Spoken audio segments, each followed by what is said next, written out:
बिस्मिल्लाहिर्रहमानिर्रहीम। शुरू करता हूँ अल्लाह ताला के बबरकत नाम से जो दिलों के हाल बेहतर जानता है। करोड़ों दरूदो सलाम हज़रत मोहम्मद सल्लल्लाहु अलैहि वसल्लम की ज़ात अक़दस पर जिनके लिए ये जहान तख्लीक किया गया। मैं हूँ मोहम्मद मज़हर इकबाल। आज हम बात करेंगे दो अहम इशूज़ हैं। एक तो ईद पर किस को खुशखबरी मिल रही है, ईद के बाद, बड़ी ईद पर या छोटी ईद के बाद, दोनों ईद जो है ईदों के दरमियान। दूसरा, ईद के बाद हुकूमत के लिए एक बड़ा जो है वो ग्रैंड अलाइंस बनने जा रहा है और दमादम मस्त कलंदर होगा अपोजिशन जमातों का इलेक्शन में मुबैना धांधली के ख़िलाफ़। ये दो बातें हैं। सबसे पहली बात तो ये है कि पीटीआई के जो सरबराह हैं इमरान खान, उन समेत उनके जो रहनुमाओं को मुतअद्दद केसेस में रिलीफ मिलना शुरू हो गया है। साइफ़र केस देख ले, उस पर अदालत के जो रिमार्क्स हैं वो सबके सामने हैं। फिर उसके बाद तोशाखाना केस है, गैर शरई निकाह केस है, ये भी समाअत अदालत में जारी है। और ये केस इतनी उजलत में बनाए गए और प्रोसिक्यूशन इतनी कमज़ोर है और उसमें खासे लूप होल्स हैं, सुकम हैं। चूँकि पाकिस्तान का अदालती निज़ाम ऐसा है कि अगर किसी के ख़िलाफ़ कोई FIR दर्ज हो जाए तो उसको अपनी बेगुनाही साबित करने में कई महीने, कई साल लग जाते हैं।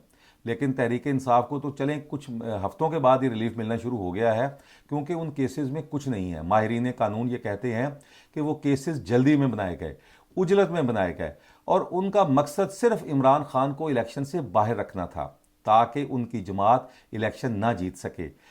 उसके साथ साथ इमरान खान को इंतखाबी निशान भी नहीं दिया गया ताकि लोग सुबह बल्ले को ढूंढते रहें, बल्ला मिले ना। कहीं गाय, कहीं चारपाई, कहीं बैल, कहीं ऊँट, ये इंतखाबी निशान थे। लेकिन इसके बावजूद इमरान खान को वो अवाम के दिलों से ख़त्म नहीं कर सके। जो नौजवान है 17 साल का, उससे लेके और जो 70 साल का बुज़ुर्ग है, वो अक्सरियत इमरान खान के हमायती है। उनका वो इमरान खान को मुजरम मानने को तैयार नहीं है। साइफ़र केस हो, तोशाखाना केस हो, अलकदर यूनिवर्सिटी का केस हो, गैर शरई निकाह केस हो, वो किसी केस में वो कहते हैं सबको पता है कि ये इंतकामी कार्रवाई है। लेकिन अदालत से उनको रिलीफ मिलना शुरू हो गया है और ईद के बाद यानी बड़ी ईद से पहले इमरान खान को बड़ा रिलीफ मिलने जा रहा है और जो है कि यकीनन पीटीआई के लिए एक फ़ायदेमंद होगा। उसके साथ साथ पीटीआई के जो रहनुमा अंडरग्राउंड गए हुए थे, जिनमें हमाद अजहर हैं, वो मंजर आम पर आ गए हैं, मुराद सईद आने वाले हैं, और भी कुछ लोग हैं जो जल्द ही आपको किसी जगह प्रेस कॉन्फ्रेंस या अदालतों से हिफाजती ज़मानत मंजूर कराते हुए नज़र आएंगे। इमरान खान को रोकने का मकसद ये था कि इमरान खान को दोबारा इक़्तिदार में नहीं लाना चाहते थे।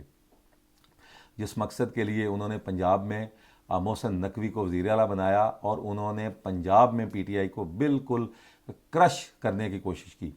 जिस तरह इलेक्शन लड़ा गया, पीटीआई को बिल्कुल जो लेवल प्लेइंग फील्ड नहीं दी गई, उसके बावजूद आज पीटीआई एक अच्छी खासी बड़ी जमात बनकर इस वक्त उसमें असम्बली में मौजूद है। गो उसका अपना नाम नहीं है, लेकिन सुन्नी इत्तेहाद कौंसिल के नाम से सही, लेकिन सुन्नी इत्तेहाद कौंसिल के नाम से ही सही, लेकिन जमात मौजूद है। इमरान खान के नारे लगते हैं। अब हम दूसरी बात करेंगे।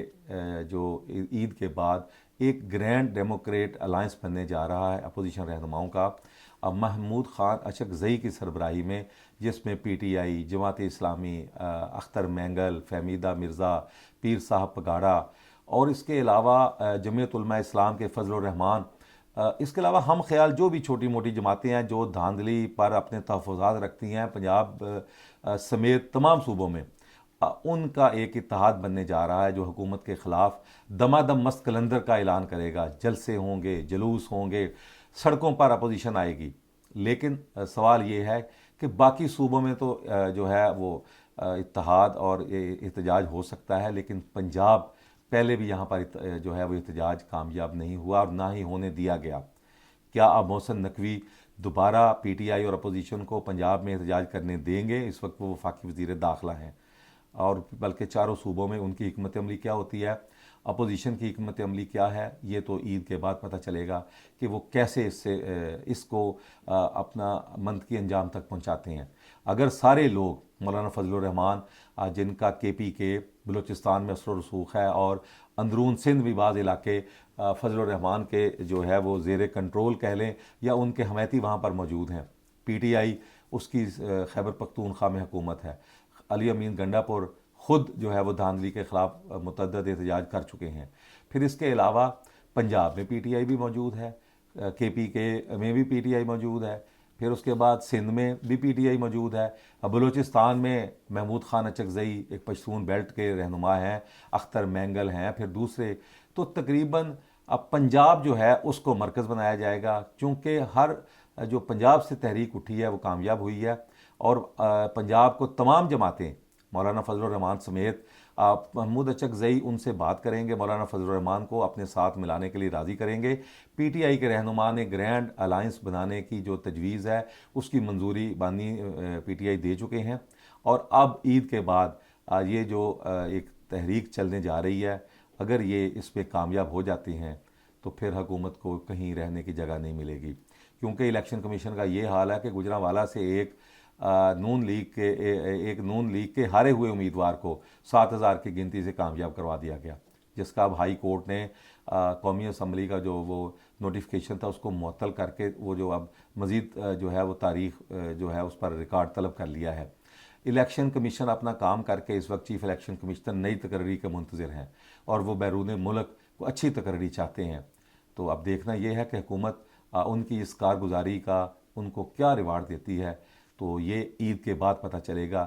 عید کے بعد کئی خبریں ہیں، پی ٹی آئی کو ریلیف، اچھی خبریں، احتجاج حکومت کے لیے بری خبر، پھر اس کے بعد جو چیف الیکشن کمشنر ہے ان کے لیے بھی کوئی اچھی خبر ہوگی، کیونکہ انہوں نے بہت بڑا مارکا سر انجام دیا تھا کہ ابھی تک رزلٹ 2 مہینے ہو گئے ہیں، ابھی تک رزلٹ میں رد و بدل ہو رہا ہے۔ اسی کے ساتھ اجازت دیجیے، اللہ حافظ۔